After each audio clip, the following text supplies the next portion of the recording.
The Hooniverse, your invention, right? Hello, George. No, I was not involved with this production. Really? We joke at work that all fans think they deserve co-producer credits, and for the first time in Doctor Who history, I think this is true. We are all culpable for what happened here. Yeah, I see that. Maybe some of us more than others, but as much as it seems like Russell does try to avoid, Twitter or the online space, some things do seem to have seeped in. Yes, and I'm sure we'll definitely get into that. The fact that we are, encouraged to play along. It's an almost interactive season finale that's very, very Twitter conscious. So...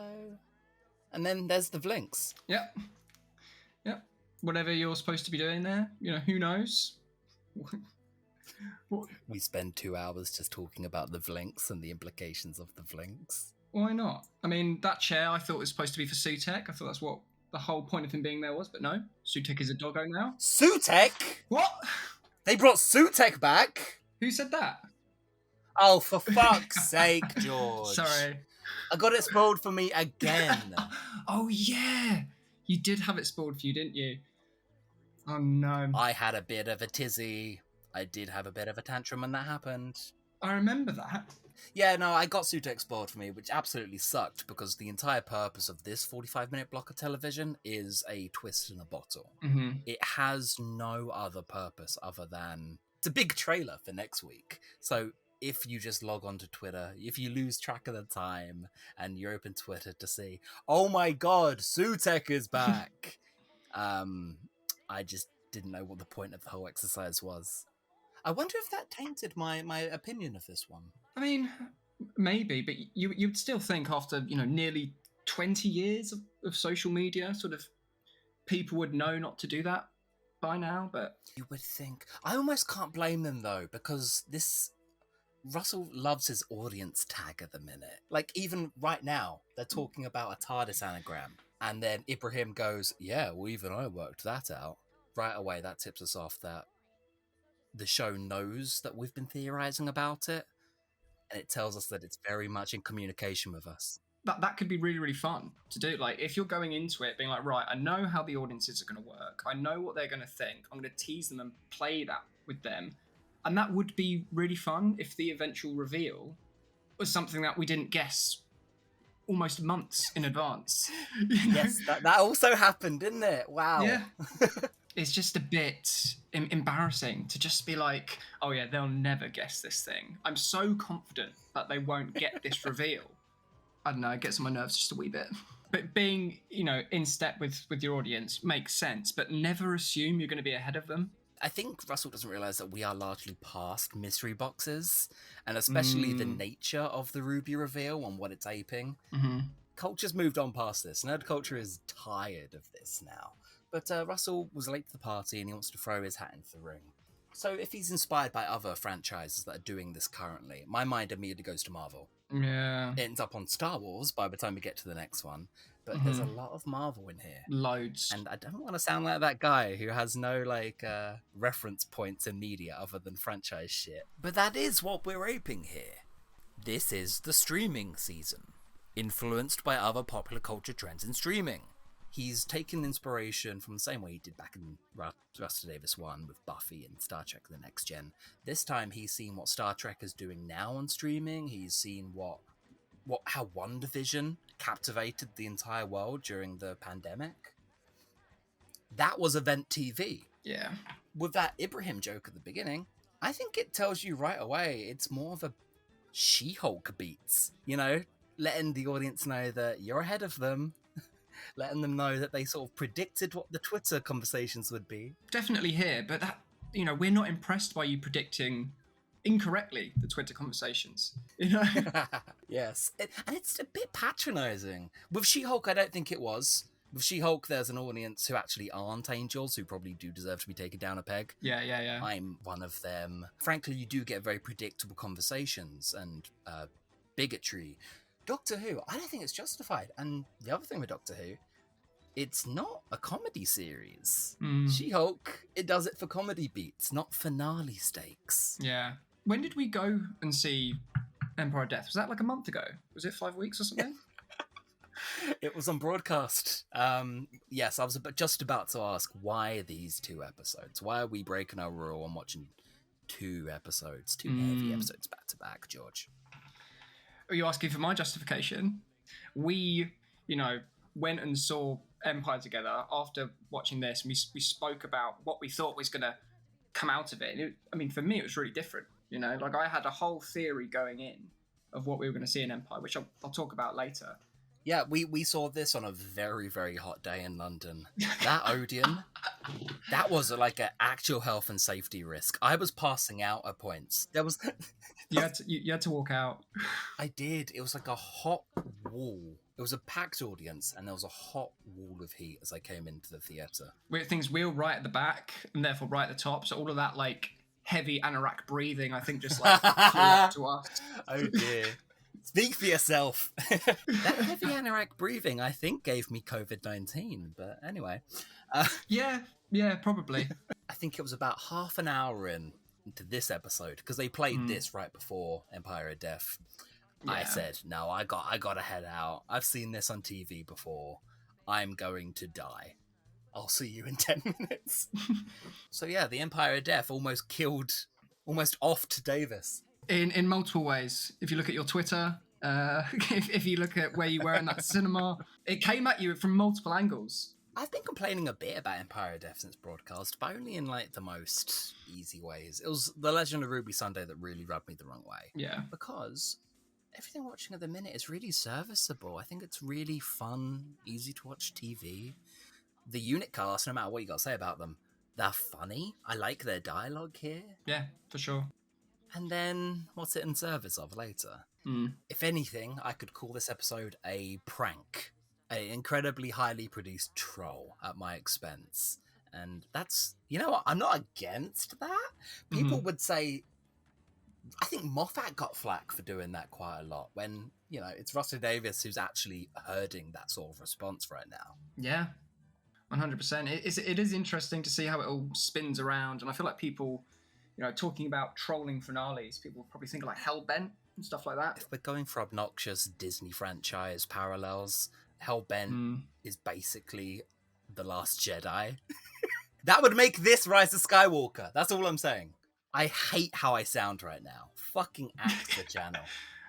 But this is the thing. We've been forced into this position to point to Marvel and Star Wars and make these sort of shallow comparisons. I hate doing it. Let's try and abandon the franchise comparison stuff for now, maybe. Like, maybe we'll talk about The Last Jedi, Rey stuff when we get to... Yes, please. The mum reveal. It's been a month. Like, we knew we were going to do this. I've tried so hard to compile my thoughts, and I'm still not entirely there. There's still a level of, I just don't understand how we got here, Like, it's interesting, but it's just bizarre to me. I think it's kind of obvious, and I think it was all lampposted back in the giggle. We did that in the last one, and it'll be a struggle not to repeat some of my thoughts, because, like you say, this is the same finale. It is the same finale. The basics of Russell Davies drama writing are just vacant. They're just not here. The 101 of why his nonsense plots worked back in RTD1 was because, the Master was defeated in a nonsense reverse time button, but then the next 20 minutes of actual emotional resolution is brilliant. With Russell, like, I've been listening to those, upbeat, happy Welsh tones and staring into those eyes, trying to get it for so long. Because if I can get it, I feel like even if it's not for me, I don't like it. If I can get it, I can accept it. And I think I've narrowed it down to 2 snippets from Russell. Firstly, he was on BBC Breakfast a couple months ago and just promoting the new series. He essentially said that he wanted to make the show smilier because of how awful and complicated the world is now. And he actively didn't want drama. Like he said, he doesn't want to look into the character's soul or it be dark or mature or anything. You don't have to be dark and mature to examine your characters more deeply. That's bizarre, considering some of the visuals in the second part. He wants to, but that's always going to be the thing. I think almost all the showrunners we've had since 2005, they don't really have that restraint. Like they will do every kind of scene in a 40-minute, and then they're all like that. So that comes part and parcel. But he's essentially said, I want to make Sarah Jane Adventures on BBC One. So that's my first thing I get from that. Well, I see it. The second thing is in the commentary for Empire of Death, where they're talking about why the mum had a spooky hood on. This will be good. Word for word, he said, because the story required it. Oh. Because the story required it.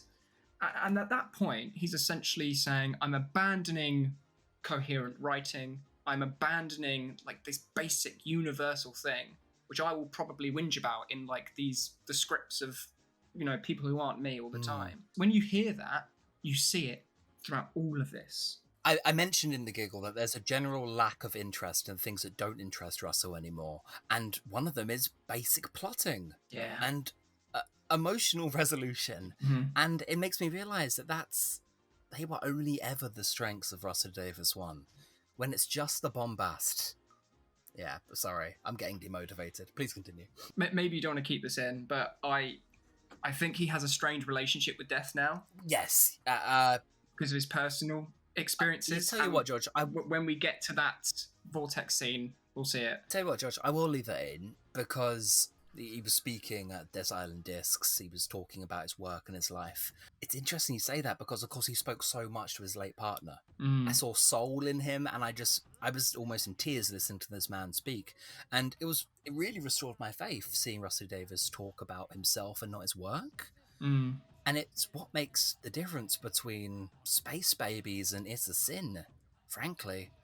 The character and the person. Yeah, and it makes me wish there was a little bit more of those sort of ruminations in this finale. Yeah. But, when we literally get to that time vortex scene where he's like, I am killing death because I am life. It makes me think of Wilf, eternally shooting badgers in a bush off screen. Yeah, like you say, this is the smiley season. Yeah, originally we were going to talk about Dot and Bubble, weren't we? Did we coward out? Hey, George, tell me, did we only pick these because we wanted a coward out of doing Dot and Bubble? The optics would be terrible, but I would counter that by saying that there's not a single person of colour in the writer's room and Russell T Davies is writing a story about white people patting each other on their shoulders. You talk about the optics. The optics are awful for Russell writing and producing that episode, and I think people are really misinterpreting it, and people like it when they shouldn't. I think it's incredibly charitable. For me, it's one of the worst episodes in the show's history. We wanted to talk about this so we could talk about RTD2 more broadly. Yeah. How did you like it in general? That was the main reason. What, RTD2? Yeah. In past tense. I like Boom. I like Rogue. The one episode that I thought was new and sort of interesting, and again, moment to moment, had that really intense, I'm really liking this, is 73 Yards. Cool. Even though at the end, it kind of falls apart and you can only make it work with headcanon. No, that's true. Hey, our weird paratexts are the reason that Doctor Who survives. We've got similar favourites. Rogue, I think, was a bit too familiar, but brought in the new life. It was palpable. I think Devil's Court and Boom are guilty pleasures, but they're good. Sort of undeniably good, but I don't know what to do with them. Good alcohol watches. And then I think there's the Church and Ruby Road, which is still... I think it's weighing above the best thing Russell's brought to the table yet. Yeah, I've seen you say this. I don't know. There's a lot of stuff I like in it. I don't like the song. The song is not it for me. You just hate fun. No, I love fun. I could watch Jinx Monsoon do improvising whatever the fuck they like for a 3-part finale. Right? I'm happy for fun. But I don't know. I love fun. I am fun. I am the world's most fun guy. Yeah. All right, Russell, calm down.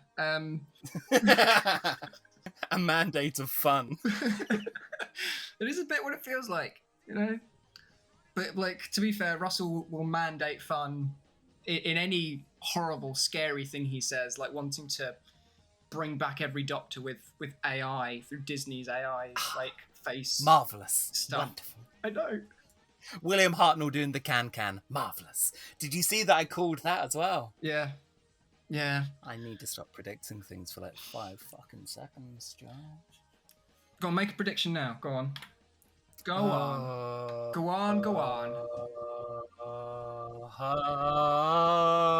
Pete McTeague is the next showrunner. That's that's my prediction. Sat next to him once at the BFI, and I thought, wow, I really hope he didn't read that hate fic I wrote about his Kablam script. He probably didn't. Mine is BBC Wales being under investigation. No, I feel like we've been abandoned a bit. I know that sounds a bit brattish. Perfect example for me is the whole Ruby, it's bogies, ooh, thing in Space Babies. That appeals, I think, to almost zero people, like children. Like, these guys have TikTok. You know, it's a different generation now. Like, their tastes are not that trivial. Like, the only people that will appeal to is 75-year-olds. But bizarrely, it's also at the 1980s babies. Yeah. And that's where the problem in this episode really lies. What are the priorities? It's for 2 camps that are just very much not me. And I've spoken at length about how one of those camps should just go quiet for a bit. And this other camp of young kids, I'm not convinced exists. No, they don't. I think it's just us pretentious dickheads talking in a circle forever, talking about our favourite sonic screwdriver designs. Yeah, like I work in schools. You know, I've worked with kids from ages like 4 to 17. They do not care. No. About Doctor Who. They don't. I mean, I will say there was this one lad, really sweet kid. He's like 7. He was drawing a Dalek on his first day. And I was like, oh, Doctor Who, yeah. And I asked him who his favourite Doctor was. His favourite Doctor was 7. Sylvester McCoy was his favourite Doctor. That is a good dad. That was right probably there. my favourite Doctor at age 7. Yeah, but like if you're trying to, you know, 12.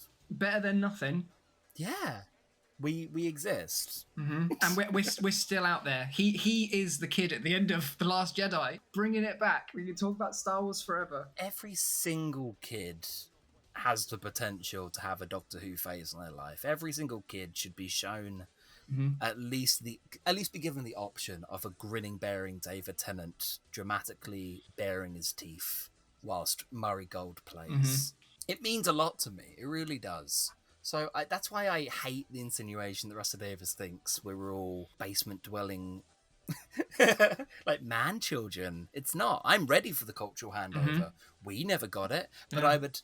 It's not happening behind the scenes, but just like in everyday fandom, I'm ready to pass Doctor Who over now. I've got my comics, I've got my books, and the show hasn't been right for me for a number of years. But I had Capaldi, and that was good, and that was great. Yeah. And I've enjoyed things in the meanwhile, but if we're not handing it over to anybody, what's happening here? Yeah. It's cancellation. Or 15 seasons of Disney audience tag, which I don't want. Out of those options, cancellation might even be the healthiest. Like the Wilderness Years, you know, if you look at them properly, they're fantastic. You know, they cultivate so much good stuff, which the revival has essentially been ripping off ever since. You need a power vacuum almost to let new people who aren't Russell's mates have a go. To frankly, just age them out. Yeah. And I know that sounds really cruel about these people and these artists we love. We love them so much, but it's gone to a choking point, I think. I think RTD2 is post-choking point. Yeah. Here we are. Oh yeah, the episode. We're watching an episode of television right now. Hey, you speak for yourself. It's a CGI smoke monster. It's me, Satan. Bonnie Langford gasps. Okay, so I will say, I think a season finale in a season where we've been dealing with the gods, I think the God of Death is a really fitting, cool finale stakes raiser. But it's not Sutek. And it shouldn't be Sutek. It's only Sutek for the name recognition, and because for some reason these people think that spouting names which we already know will appeal to new audiences, let alone us. Like, we're not happy about it. What was the deal with the original Sutek? He was a member of a race who happened to be, they were quite powerful, and he wanted to become a god, but wasn't actually. Am I right? Whereas this straight up is just like, I am the god of death now. Which Russell does. Russell does do this, and did this back in Russell Davis 1. He will reinvent a character from the ground up. Yeah. I don't have a problem with lore. It's just, to me, if you take away the Egypt, Pyramids of Mars is a nod to Egyptian mythology. It's mummy movies, it's hammer horror. It's a great serial, but it's a Scooby-Doo serial. Yeah. So to take a character, strip him of all of his aesthetic, which is Egyptian mythology, and then place him as the ultimate Doctor Who baddie. In a London skyscraper, yeah. What the fuck is the point? Yeah, like, you've devalued What are we doing? What's the point? character. No one's happy. It does feel that way. And we're talking about new kids, and we're talking about the 80s babies. And in the middle, again, us.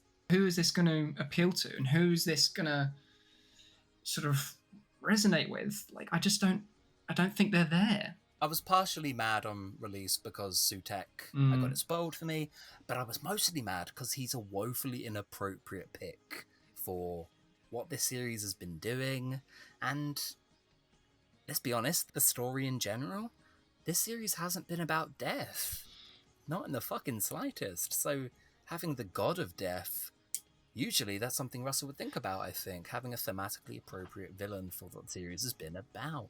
That's so true. The Master. Oh, and the Daleks in season 1, for God's sake. Sometimes it's that easy, man. Forgive the fiction here. But I've been trying to come up with ways to make The Legend of Ruby Sunday actually about Ruby Sunday, and maybe have a villain that doesn't completely override her. And it kind of goes back to Church and Ruby Road. I had this big thought.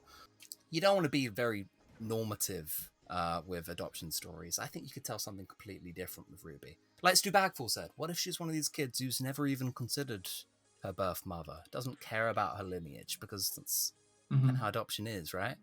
But instead, she watches this videotape and she realizes, this was a young girl. I'm the same age as my mother was when she had me, and this was a young girl who needed help. And now it becomes like a maturity thing where she realizes, oh, it's not just about me being abandoned. Is she okay? Is this poor stranger, is this poor woman who birthed me doing okay? And I think that'd be a really mature, rare place to take it. And then, oh look, Sutek, the god of death, is relevant because it's been a whole series of anxiety that this person isn't okay, and I've gone all these years neglecting someone who could be dead now. And I think that one little fix just makes even Sutek's presence bearable.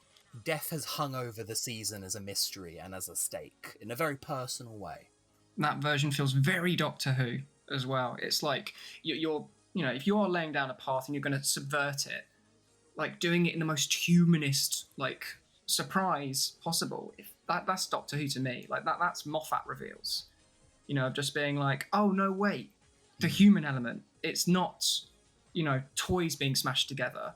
It's kindness, it's nurture. It comes before the sci-fi nonsense. That's the Bible. That's the revival Bible. And here it's just not happening. Yeah. Completely railroads Ruby in a way I can't stand, because I wasn't, I like Millie Gibson. I think she's a great actress. Great. I love her reactions and everything. Yeah, she's so funny. She does all of her acting with her face, even when the camera and the scene isn't on her. And I love it to pieces. But I don't care about Ruby because, what have I got?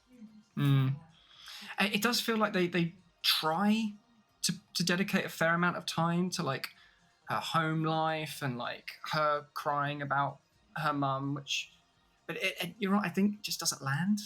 Like, even that cuts corners because of the reduced episode count. Yeah. Oh, I need to talk about this. I need to talk about it. What's going on here? Theresa May. What's this? Yeah, Theresa May. Got it, Russell. Yeah. Gwilliam. Oh, my father was a toolmaker. Keir Starmer. Got it, Russell. What you doing with it, though? What's the point? Yeah. Sorry, that gives me brainworms. The Elon Musk one we missed earlier as well. Yes, this episode insinuates that Elon Musk is a genius. I think that's common though. Russell, you're off the ball, buddy. You reference some sort of political like event or iconography, and people are political commentary. You're doing commentary there when there's nothing to it. It's bizarre. I think you could go through every single episode of Rusted Davis 2 and find one little out of touch beat like that in every episode. Oh yeah. I'm not kidding. You definitely find out of touch beats when you hear him in the commentaries. He always says something which makes you twist your neck. Oh no, I couldn't possibly.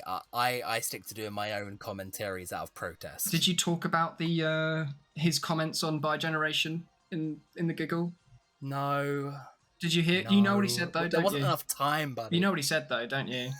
About how he thinks that happened to every doctor that's ever died. A doctor-verse. No doctors die anymore. You know, all that lead up to the end of 10. I don't want to go. Well, he didn't go. He was brought back like 3 times. No one's ever said no to the guy. Yeah. Or he's getting on a bit and he's out of touch, which is possible. At this point, I think he's just rage baiting us. I think he's just saying this stuff in the same way that Dominic Cummings and Boris Johnson would obfuscate search results. Ooh. I think he's saying stuff for SEO reasons. Oh my That's God. the level of cynicism I'm at. I mean, I can believe it. I don't think he believes any of this shit. Do you think he's that like sharp though to say let's bring back every doctor as a computer and I'll stay it right in front of these 2 actors, you know? If Boris Johnson can do it, I think Russell Davis can.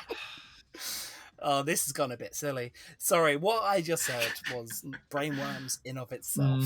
And I think it shows just how antagonistic the role of showrunner feels now. And that's the thing. Does he actually believe these things? Is he lying on purpose? Or is he, did he just not get as many opportunities to say things in his first go round? Quick tangent. As soon as I saw this character, not even the Harbinger stuff, just as soon as I saw Jen talking, and especially as we go into the next episode, I was like, she would make an awesome doctor. Like, there was a part of me halfway through this where I was like, maybe they could cast her in the future, maybe when she's like, a bit older or something. I don't know if they can do that now with the Harbinger thing. Spoilers. But I don't know. I just thought she was cool as soon as I saw her.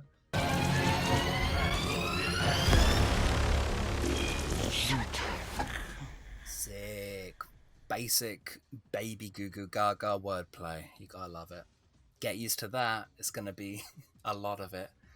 We haven't spoken about Susan yet, buddy. Is there anything to say? Like, because again, Well, she's not here. No, it's a setup. It's a mystery that, again, doesn't really lead anywhere interesting. And it was about this time in the episode that I came back into the cinema, cooled down with my little drink, and I rejoined you. And I think I said, this is a finale Rustin Davis wrote. A piece of TV drama about the fact that 2 character names from the old show sound a bit alike. Yeah. Susan and Sutek? What? Yeah. I fucking hate it. It's so nothing. It's not a good foundation for TV. How is this going to rejuvenate Doctor Who? It's a little gag for us 80s nerds. It adds no value. It provides nothing. It's like, 40 minutes where we might be slightly more engaged in what you're doing. Maybe. But that's all it does. As soon as it's come, it's gone. This was Ian Levine's favourite episode of Revival Who. Was it really? Yes, it was. Good for them. And there was a brigadier and a K9 computer. Yeah, makes sense. It doesn't even work. Like, I don't mean to be rude, but it's not an anagram. Do you know what I mean? It's not. Did you see that Lawrence Miles did this as a joke? He was going to write this in the 8DAs. I did see that. He's one of the people that deserves a paycheck, apparently. Very much so. He wrote it as a gag in an unpublished book, and now here we are in 2024. When he used this, he used it as like the first like fake out. Like the way in this episode they go, it's TARDIS. Yeah, we know. It's Susan. Yeah, we know. because it was the wilderness years, and wouldn't it be a bit sad and pathetic if everything just led to nostalgia dead ends? Mm-hmm. Wow. Hey, gotta say though, love the fucking design. Yeah, no, it's cool. Like Not the team did her. really well. I look at her and she's terribly lit, and I think, oh, that looks like a Sarah Jane Adventures shot. Yeah, yeah. But Sutek himself, I think the graphics on him are absolutely gorgeous. It's what we were saying earlier in that all the strengths from this run, and there are loads of strengths, comes from the production team. It comes from people who frankly aren't Russell and they're not the producers. It's just talented artists. And I would have said the same about the Chibnall years, and I did frequently. And you know what Chibnall didn't do? Chibnall didn't put himself up front and centre. He was always repping his cast and crew. He was in love with them. And now we've got Russell doing kind of similar stuff, but now he's the guy. He's the guy dropping it all. Yeah. To be continued, the Russell Show. The creative lead for Star Trek, their showrunners. He's written 9 episodes out of 144. How many episodes has Russell written? In what, 13? He's written just as many. Too many. Yeah. I think he saw what was happening with some of those Marvel projects and how they were captivating people by doing very cynical stuff. And I think the executive producer in him, which has always been there, lit up. That's the thing, we love him. He's dad, you know? Like he's developed so many of sort of my sensibilities and my taste. And it's kind of upsetting, you know, to like shit on him like this, but it's just honesty. No criticism of him in this video is going to be a psych evaluation of him. That's not what we're doing. But we have followed this man's career through his own words, which have been documented and detailed through documentaries and books and behind-the-scenes featurettes and commentaries. And this is a man who we found so compelling, we sort of diverted our personalities in his direction. Yeah. And now we've outgrown him, and that is interesting too. Off we go.